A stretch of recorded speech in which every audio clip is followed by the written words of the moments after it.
Today I received my replacement for a broken highlighter I received from my last order. So the last order came when I opened the box, and I've seen some powder on the edges, and when I opened it, no doubt it was a broken palette. Everything else that I ordered was fine.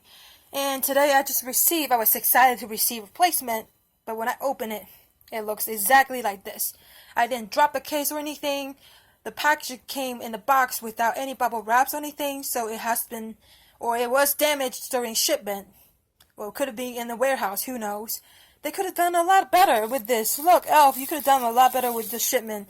Put some bubble wrap on it. Do what you gotta do with the package. I would not be ordering any more highlighters from Elf brand.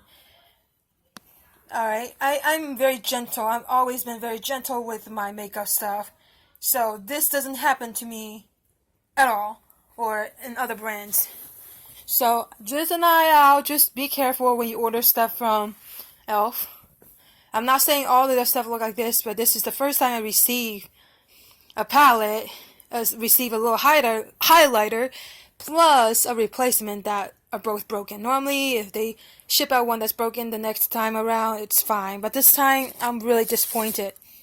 Both came out broken. The original and the replacement.